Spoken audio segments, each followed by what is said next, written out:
Hey guys, it's Ashley and welcome to day 5 of the reading rush. Not starting off the day with reading or anything like that. No, instead we're at a car dealership. Oh, you just dropped your phone! Shit, I got it.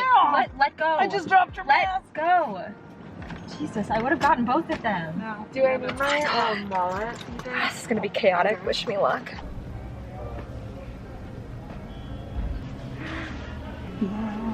But we're basically just here to let her pick one out and then we're bringing her back.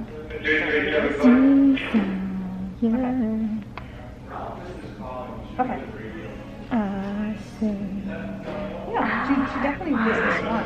She's gonna drive looking for colors. So we only just got home, but I managed to finish Wicked Fox while we were at the car dealership where we did not get a car, but I did finish a book. I think I enjoyed it. It's really hard for me to tell because the ending was kind of confusing. There was like all of a sudden a lot that was happening. It was like they were introducing you to characters a little bit at a time, only for like all of those characters to come together at the end in a very confusing and weird sequence of events that happened. So I'm not really sure what happened, but overall the story was enjoyable. Only other thing that I have to say about it is that I think that it could have been shorter, to be honest. There were a lot of scenes that were like kind of similar to one another where Mi-young and Ji-hoon were like, I don't know, having a conversation, and Mi-young was just like, you know, you should hate me, I could kill you, I can't trust anybody, that kind of thing. And he would like try to argue with her and oppose that, and then she would like run off, and then like a couple of scenes later they'd have like the same conversation in a different location. It was just, I don't know, there was a lot of that, but like it wasn't too hard to just like, you know, swipe through real quick and like read the dialogue as quickly and then like figure out what the conversation was about, if that makes sense. Did overall enjoy it, but just a couple of things that I was a little confused about or thought could have been shortened, you know? I don't know what I'm gonna do now, but my camera is about to die, so I gotta charge that, and then I will update you guys later. So my camera just finished charging. It's a little bit later. If you can hear thunder in the background, just ignore that. Also, I haven't been in the spot this whole time, so don't think about that. But I have something to share because it's just gotten to this point where like I can't not tell anybody about this. I want to say like a year ago I had an Audible account and it just kept charging me and I kept like racking up credits without realizing, so I canceled it and I had like 6 credits that I had to use, okay? So I waited a couple months. I was like searching everywhere to see like what kind of audiobooks I wanted, and I ended up like looking up people's recommendations and whatnot, and so I got a bunch of different audiobooks. So back in like January or February, I want to say, of this year, possibly, but it also could have been late last year. Okay, so like at least 6 or 7 months ago, I started one of these audiobooks, and ever since then I've been listening to it on and off and on and off, like every couple of months, I guess, or like every other month I'll just like start listening to it again and like pick it up like right where it left off. And somehow I'm just remembering exactly what happened in this audiobook, okay? Flash forward to today, this audiobook has gotten so like every time I'm listening to it, every single scene is making me either want to gag, like literally is making my heart race, like I can't not keep this to myself anymore. So if you're wondering what that audiobook is, it is Scythe by Neil Shusterman, which I've heard so much about, okay? I've heard so much about this book, and that's why I got Scythe and Thunderhead on audiobook, because I heard somebody say that they really liked the audiobook, and the audiobook is really good. I really like the narrator, or the voice actor, whatever. The book itself is super interesting, and it has been ever since I first started it, and I've been really interested in this world and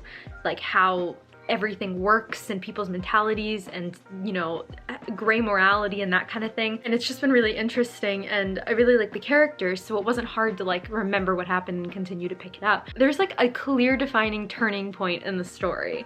And if you've read the story, hopefully you know the moment that I'm talking about, but for me there was a clear defining turning moment where things were going well and then this thing happens and then all of a sudden everything is turned on its head. I guess you would call that the midpoint because I'm pretty sure that's what that is in the writing world. But oh my god, ever since then, this book has just like gone from like here to like amped up to here. here. I was playing Animal Crossing, and I've started playing Animal Crossing while listening to the audiobook because for some reason it's really easy for me to like know what's happening while also playing at the same time. It's like really relaxing. And I was listening to it and they're just like,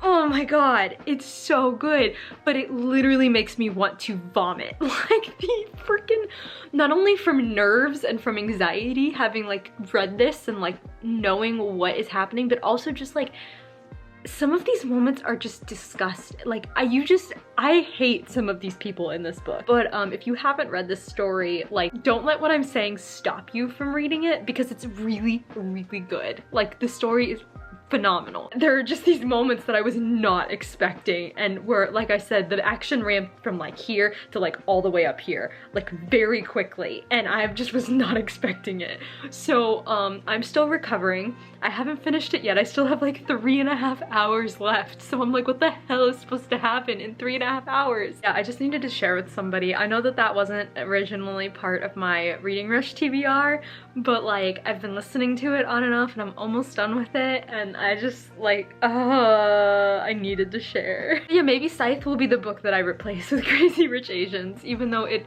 didn't inspire a movie, so it wouldn't cover that challenge. But like, who cares about the challenges right now, right? Like, just good books. Just read some good books, okay? I'm talking a little bit quietly right now because it's 2 in the morning. And I just finished watching Clueless and the new Emma movie with a couple of people, and it was a really fun time. And now I'm tired as heck, so I figured I would do a little outro right now. I haven't been prioritizing reading too much over the past few days because I think burnt myself out so much reading the first few days.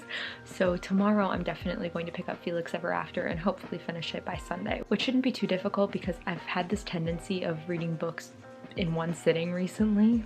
So hopefully that'll happen, but we'll see. Anyway, I gotta go to sleep, so I'm sorry if this vlog was not the most fun to watch today, but you know, it comes and it goes. So I think that's gonna be it for today's video.